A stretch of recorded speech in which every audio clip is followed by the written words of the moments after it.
하나님 말씀은 요한계시록 16장 1절부터 2절까지 보겠습니다. 또 내가 들으니 그 성전에서 큰 음성이 나서 일곱 천사들에게 말하되 너희는 내려가서 하나님의 일곱 대접들을 그 땅에 쏟으라 하더라. 첫째 천사가 가서 그 대접을 그 땅에 쏟음에 짐승의 표를 받은 사람들과 그 우상에게 경배하는 그 자들에게 악하고 독한 종기가 나더라. 거꾸로 보는 요한계시록 오늘은 16장입니다. 용두삼위 아마겟돈 전쟁 그리스도의 공중탈환이라는 제목으로 말씀을 나누겠습니다. 요한계시록은 이렇게 묶음으로 되어 있는데요. 17장, 18장은 큰 음녀, 다른 말로 하면 큰 성 바벨론에 대한 얘기고 타락한 교회의 상태고 15장, 16장은 일곱 대접의 재앙에 대한 것입니다. 일곱 대접의 재앙은 전 3년반, 후 3년반은 끝나고 주님이 오실 때까지 그 사이에 일곱 대접의 재앙이 쏟아져서 그 기간 동안에 그 타락한 교회들이 회개하기를 원하시는 그런 기간이죠. 그래서 회개하라는 단어가 많이 나오는데 결국은 회개하지 않더라. 그런 내용이 되어 있습니다. 16장에서 요절이라고 하면 16절은 하면은 17절을 기억하게 됩니다. 우선 거기부터 볼까요? 일곱째 천사가 그 대접을 그 공중에 쏟음에 그 큰 음성이 성전에서 보좌로부터 나서 이르되 되었다 하시니, 그러니까 되었다가 완료형이죠. 결국은 이르러 간 것이 완성됐다 것입니다. 그건 무슨 말일까요? 공중 권세 잡은 자가 쫓겨난 거죠. 공중은 누가 오시는 거죠? 예수님이. 또 누가 가는 거냐면 우리들이. 그래서 그 공중이 탈환된 것, 그 제목에 이제 그리스도의 공중 탈환 이렇게 해봤습니다. 그러니까 오늘 내용은 후 3년반이 끝나고 그러고서 이제 펼쳐지는 것입니다. 그 성전에서 음성이 나서 이 성전은 하늘 보좌에 있는 셋째 하늘에 있는 성전이죠. 왜냐하면 거기에 너희는 내려가서, 그러니까 우리말은 가서라고 되어 있는데 원래는 내려간다는 말입니다. 내려가서 하나님의 진노의 일곱 대접들을 그 땅에 쏟으라. 그 땅은 교회죠. 그래서 첫째 천사가 대접을 땅에 쏟음에 그 무리가 나옵니다. 짐승의 표를 받은 그 사람들, 곧 그 사람들이 우상에게 경배하는 그 자들. 그러니까 우상에게 경배해야만이 짐승의 표를 받게 되니까. 그래서 그 사람들에 의해서 악하고 독한 종기가 나더라. 그러니까 교회를 하면 두아드라 교회하고 사대교회가 되겠죠. 둘째 천사가 그 대접을 그 바다에 쏟음에, 바다가 곧 죽은 자의 피같이 되니 그 바다 가운데 모든 산혼이 죽더라. 첫째는 땅에, 둘째는 바다에. 바다는 뭘까요? 땅은 교회 아니라 그러면 바다는 세상을 의미하죠. 특별히 세상 가운데 이제 예수 믿는 사람들, 그러니까 교회 생활 안 한 상태에서 예수 믿는 그런 상황을 얘기하고 있죠. 셋째 천사는 강과 그 물들의 군원들에 쏟았다고 돼 있어요. 강이란 뭐죠? 바다와 땅을 연결하는 것이죠. 그러니까 강에서 활동한다는 것은 결국 교회 생활도 하고 이제 바다도 가고 세상으로도 가고 왔다 갔다 하는 그런 상태의 신앙생활하는 사람들이겠죠. 근데 여기 보니까 그 물들이 천사가 이르되, 그 물들 하면은 이 물이라는 것은 여기서는 안 나왔는데 17장에 지난번에 17장에 보면 많은 물이 있는데 그 물은 뭐라고 그랬습니까? 17장 15절에 그 음녀가 앉아있는 그 물들은 백성과 무리와 열국과 방언들이니라. 전 세계에 흩어져 있는 그리스도인들이라고 하면 되겠죠. 그 물들. 그래서 거기 피가 돼서 그 바다 가운데 모든 생물이라는 건 이건 사람이고 사람이 동시에 그리스도인들이겠죠. 죽더라. 셋째 천사는 강과 그 물의 근원들. 근데 여기 보니까 그 그 물들의 천사가 이르되 전에도 계셨고 지금도 계신 거룩하시니여 이렇게 심판하는 것이 의로우시도다. 결국 이 심판은 누가 하는 거죠? 그리스도. 근데 여기 보면요. 전에도 계시고 지금도 계시다 그래요. 근데 하나가 빠진 게 있어. 장차 오실 이. 이 요한계시록 1장 4절에 보면 전에도 계시고 지금도 계시고 장차 오실 이. 그러니까 하나님 아버지를 그렇게 표현하고 있어요. 또 4장 8절에는 똑같이 전에도 계시고 지금도 계신 장차 오실 이. 그것은 하늘 보좌 위에서 어린 양이 이제 거기 계신데 이렇게 장차 오실 일이라는 것은 앞으로 일어날 일인데 근데 여기 오늘 보니까 장차 오실 일가 빠졌어. 그럼 이제 뭐라 하는 걸까요? 이미 장차에 도달했다는 얘기죠. 심판하러 지금 여기 이제 임재하고 계신 우리 주님이 나타나는 장면을 얘기하고 있습니다. 이것은 요한계시록 1장 17절에도 주님이 재림하면서 7번째 나팔이 불면서 거기에 이제 나오시는 분인데 이분에 대해서도 장차 오실 필요가 없죠. 지금 마지막에 오고 있으니까. 그래서 장차라는 부분이 빠졌습니다. 6절에 보니까 그들이 성도들과 선지자들의 피를 흘렸으므로 누가 그랬을까요? 이게 여기 나오는 그들은 전부가 2절에 나오는 짐승의 표를 받은 그 사람들, 우상에 경배하는 그 자들.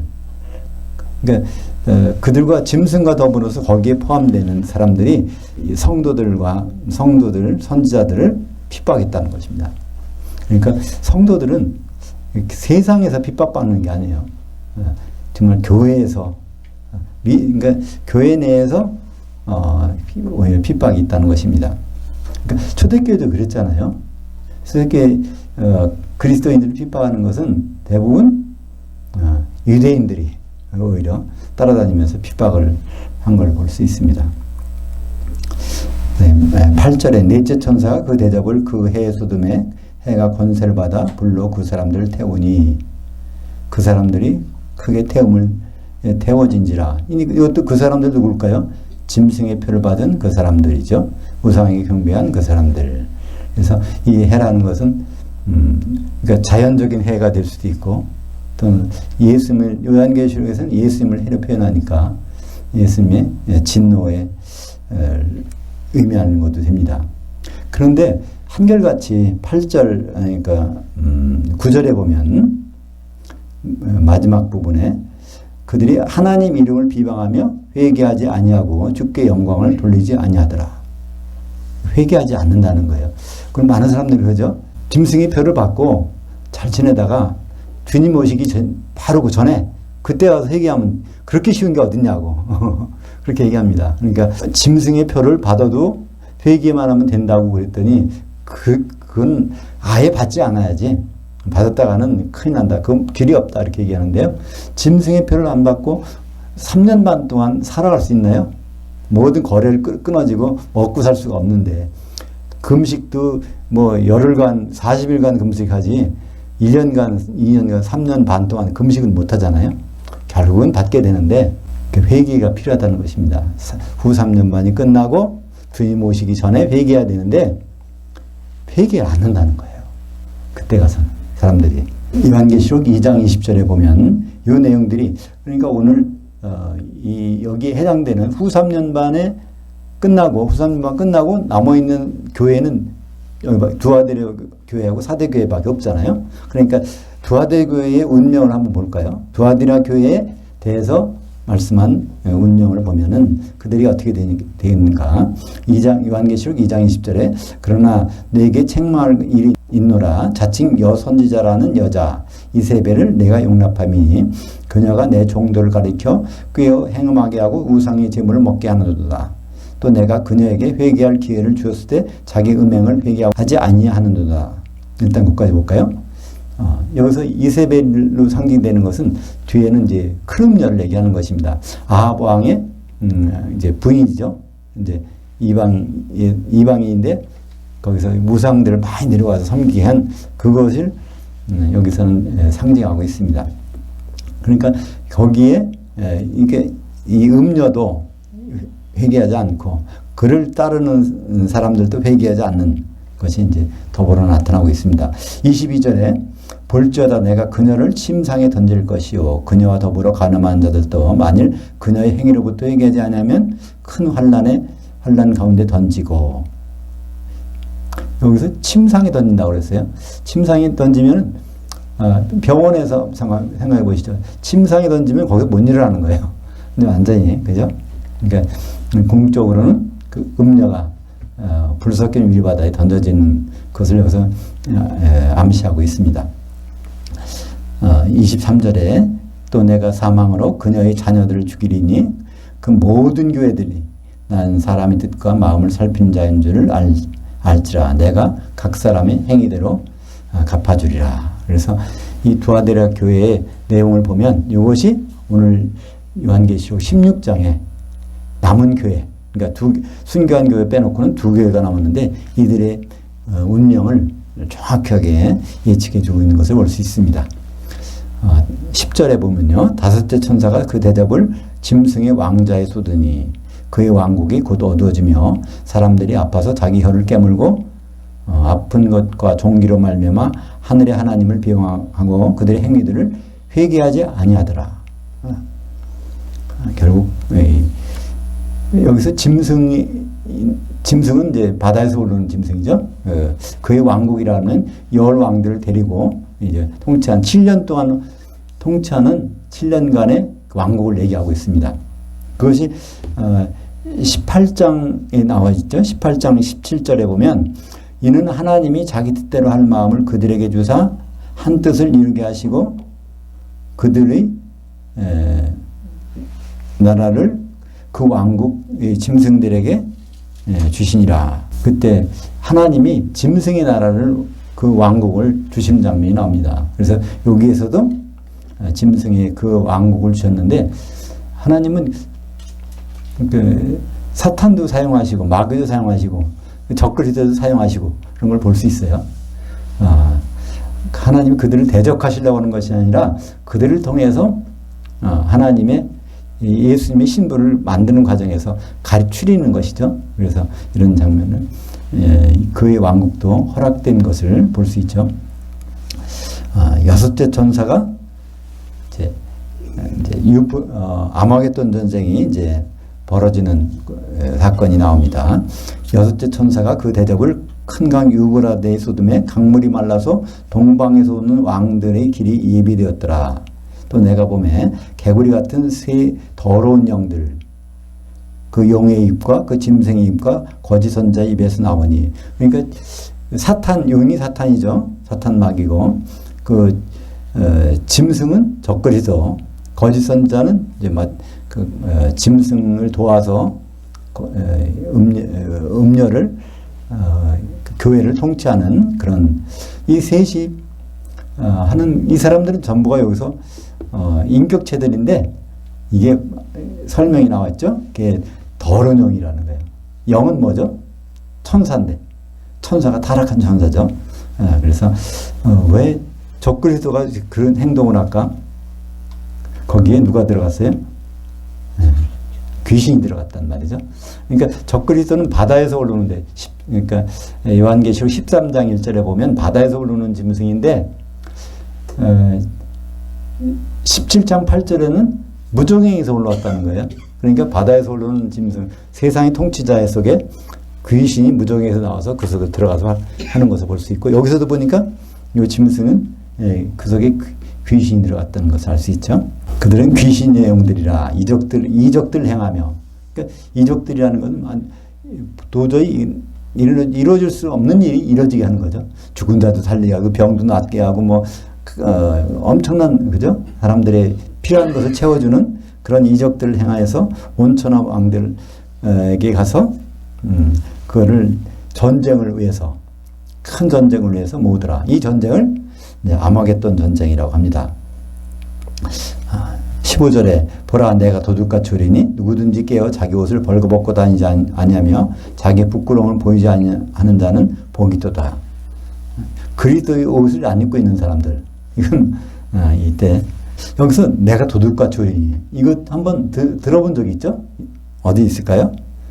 요한계시록 3장 3절에 역시 사대교회입니다. 그러니까 두 아들의 교회, 사대교회, 바로 16장에 해당하는 교회가 이런 교회라는 것을 알 수 있습니다. 요한계시록 3장 3절에 그러므로 네가 어떻게 받았으며 어떻게 들었는지를 생각하고 지켜 회개하라. 만일 일깨지 아니하면 내가 도둑같이 이르니 어느 때에 네가 내게 이르는지 내가 알지 못하리라. 여기에 이제 귀신의 영들이 이제 용과 짐승과 거짓 선지자에 들어가서 그런 일이 벌어지는데 이 무대가 뭐라고 그랬죠? 그 마지막에 그 타락한 교회. 근데 이것이 바로 요한계시록 18장에 보면 큰 성 바벨론이 거기에 나와 있죠. 어떤 교회인가? 힘찬 음성으로 외쳐 이르되 타락해도다 타락해도다 큰 성 바벨론이요 귀신들의 처소와 각종 더러운 영들의 감옥과 각종 더러운 영 새의 감옥이 되었도다. 요한계시록 18장 2절에. 그러니까 교회의 진면목을 볼 수 있습니다.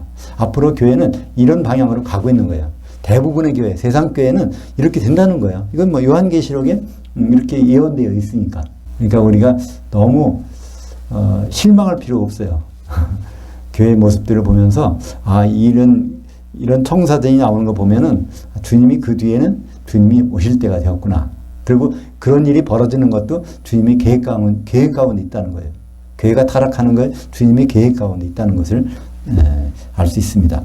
요한계시록 18장 3절에 그녀의 음행에 진노의 포도주로 말미암아 만국이 타락했으며 땅의 왕들이 그녀와 더불어 음행하였으며 땅의 상인들도 그녀의 사치의 세력으로 치부하였도다. 그러니까 이 땅의 왕들, 성도들이잖아요. 근데 누구를 모은다고 돼 있어요? 이 사람이 땅의 왕들을 모은다고 돼 있어요. 그러니까 아마겟돈 전쟁을 위해서 이 왕들을 모으는데 그 왕은 교회의 성도들을 바로 그들의 세력에 합치게 하는 것을 볼 수 있습니다. 16절에 그 세 영들이 히브리어로 아마겟돈이라고 하는 것으로 그 왕들을 모으더라. 아마겟돈 전쟁은 많이 들어봤죠. 괜히 무시무시한 전쟁. 근데 여기서 16절 다음에는 17절이 뭐가 나와요? 그냥 공중권세 잡은 자가 없어지니까 전쟁이 끝나요. 오늘 제목이 용두삼이 아마겟돈 전쟁. 그러니까 모으긴 그러니까 땅에서도 전쟁이 일어날 거예요. 요한계시록의 이 내용은요, 이걸 이중성취라고 하는데 땅에서도 그런 모습이 나타나요. 그런데 궁극적으로는 이것이 교회에 대한 얘기고 성도들이 그렇게 된다는 것이죠. 그렇게 전쟁한 분위기 그런 것이 쫙 무르익다가 전쟁은 일어날 필요가 없어. 왜냐하면 마귀가 치워지고 예수님이 임재하시니까 내려오시니까 그게 없단 말이야. 그래서 전쟁이 준비되는데 그 전쟁으로 인하여 모든 것이 폐허가 되더라. 그런 것은 성경에 기억이 없습니다. 전쟁이 소문만, 전쟁이 준비된다는 것만 있어요. 그리고 이 아마겟돈이라는 것은 하르 무기또, 히브리 말로 산을 하르라고 그래요. 하르, 산. 무기또는 모이는 곳. 그러니까 그 전쟁에서 모이는 그 아마겟돈 자체가 다 이렇게 그 짐승과 그 용이 그 거짓선자가 그 왕들을 이렇게 이적으로서 모이게 하는 그런 장소의 이름이 바로 아마겟돈, 하르 무기또. 그것을 헬라어로 바꾸면 아마겟돈 이렇게 됐습니다. 그래서 지난번에 17장 12절에 그런 잠깐 아마겟돈 전쟁에 준비되는 과정을 봤습니다. 그래서 각 왕들을 모으고 결국은 예수님과 대적하려고 하다가 거기서 끝나는 장면이 나왔죠. 그래서 17장 12절에 보면 내가 보던 열불들은 여러 왕들이니 아직 나라를 얻지 못하였으나 다만 큰 그 짐승과 더불어 1시간 동안 권세를 받으리라. 그러니까 7년 동안은 잘 통치하는 거예요. 자기 멋대로. 그들이 한 뜻을 가지고 자기들의 능력과 권세를 그 짐승에게 주더라. 14절에 그들이 어린 양과 더불어 싸우려니와 어린 양은 만주의 주시어 만왕의 왕이시므로 그들을 이기실 터이요. 그와 함께 있는 자들 곧 부르심을 받고 택하심을 받은 진실한 자들이 이기리로다.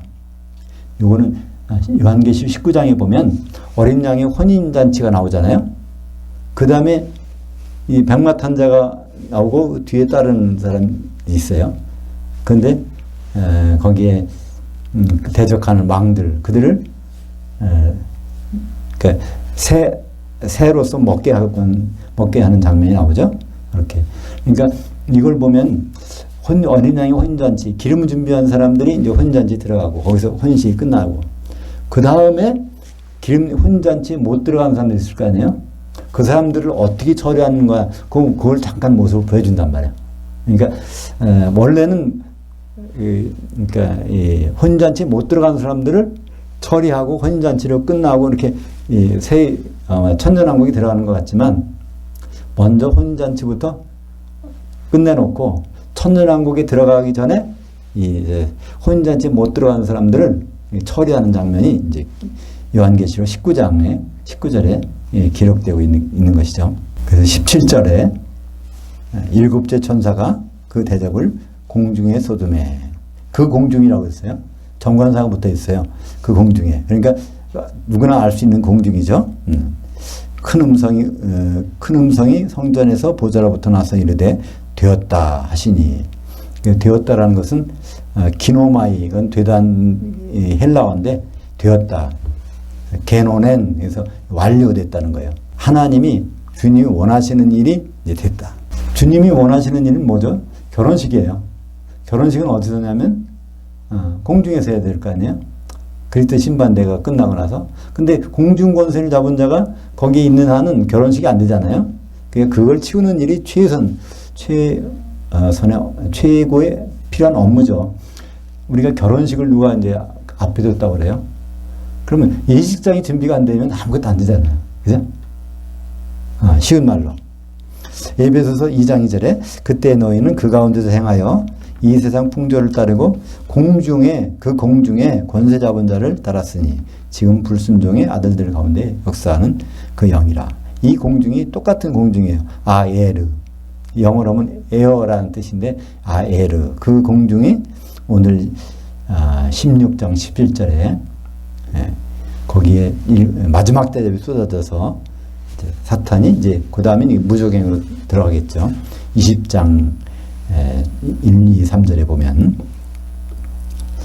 이 공중은 또 어떤 공중이냐면은 데살로니가전서 4장 16절 주께서 호령과 천사장의 음성과 하나님의 나팔 소리로 친히 하늘로부터 강림하시리니 어디로 강림하세요? 우리는 주님 오실 곳도 알 수 없도다 하는데 여기 정해져 있어요. 그리스도 안에서 죽은 자들이 먼저 일어나고, 그러니까 여기서 누가 일어나는지 여기 명시되어 있어요. 세상 사람들이 부활하는 게 아니에요. 그리스도 안에서 잘 믿었건 못 믿었건 간에 이 사람 다 일어나야 돼요. 그리고 산 사람들은 뒤따라서 올라가는 거예요. 그래서 그리스도의 심판대가 공중에서 펼쳐지는 거고, 거기에서 기름이 준비된 사람들은 끝까지 항상 주와 함께 있으리라. 그러면 여기서 공중에 올라가서 지상에 내려올 필요가 없단 말이에요. 지상재림이 성경에는 기록된 적이 없어요. 한 번도. 공중재림 뒤에 지상재림이다. 그런 말은 없습니다. 물론 요한계시록 20장 9절에 보면 천년왕국 끝난 다음에 사탄이 사방 백성들을 이끌고 지면에 흩어져서 성도들의 진을 에워싸고 있는 장면이 기록되는데, 그러니까 지면에서 에워싸고 있는 곳이 성도들이 있으니까 거기 성도들이 있는 곳에는 누구 있어요? 주님이 있을 거잖아요. 항상 여기 보니까 주님이 항상 같이 있으리라 그랬으니까. 그러니까 주님이 지상에 재림했다고 생각하는 거예요. 요한계시록 20장 9절 때문에. 근데 요한계시록 20장 9절은 지면에 널리 퍼져가 아니라 지면 위로 올라가서, 그러니까 공중으로 올라가는 거죠. 그 문장이 잘못 번역됐기 때문에 지상재림이라는 말이 생기게 된 것입니다. 그래서 18장 18절 번개와 음성들과 우레소리가 있고, 그래서 요한계시록에서는 번개, 우레, 음성이면 꼭 셋째 하늘에서 올려오는 소리를 말할 때 이렇게 표현해요. 큰 지진이 있어 얼마나 큰지 사람들이 땅에 있어 온 이래로 이같이 큰 지진이 없었더라. 큰 성이 세 갈래로 갈라지고, 그러니까 그 성이 뭐예요? 뒤에 보니까 큰 성 바벨론. 그 교회를 얘기하는 거죠. 그 지진이라는 거는요, 다시 말해서 땅이 갈라지는 거예요. 그 땅이 뭐라 그랬죠? 교회. 그러니까 교회가 심판되는 거란 말이야. 양들에 속한 사람들과 염소에 속한 사람, 또 기름 준비한 사람과 그 뭐 준비를 못한 사람. 달란트라는 것은 주님의 소유라고 그랬어요. 교회죠. 주님의 소유를 남긴 사람과 혼자 있는 사람. 그러니까 교회를 이루지 못한 사람. 그러니까 그것이 갈라지는 거. 이걸 여기서는 지진이라고 했어요.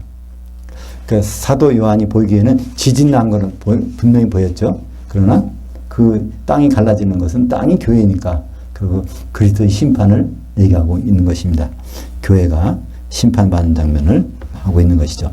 그래도 마지막까지 21절 보니까 또 무게가 한 달란트나 되는 큰 우박이 하늘로부터 그 사람들에게 내리매 사람들이 큰 우박의 재앙 때문에 하나님을 비방하니. 끝까지 하나님을 비방한다는 거예요. 다시 말해서 회개하지 않는다는 거예요. 그러니까 얼마나 회개하기가 어려울까. 그 상황에서는 그렇다는 것입니다. 그러니까 두아드리 교회하고 사야대 교회 제멋대로 살다가 마지막에 회개만 하고 혼인잔치 들어가는 것, 그게 참 좋을 것 같지만 그게 참 확률이 적을 것 같아요. 예, 여기 나오는 이건 미리 있을 일을 우리에게 보여주는 거잖아요. 이 사람들이 중에서 우리가 속하게 있다면 대부분 회개하지 않는다는 거예요. 그러니까 이것을 먼저 알고 준비한 사람은 회개하겠지만, 어쩌다가 두아드리 교회, 어쩌다가 사색교회 거기에 끼어있는 사람들은 운명이 회개하지 아니하더라 이렇게 끝난다면 얼마나 참 안타까운 일입니까? 그래서 이것을 미리 알게 해주신 우리 주님을 찬양할 수밖에 없는 것입니다. 기도하겠습니다.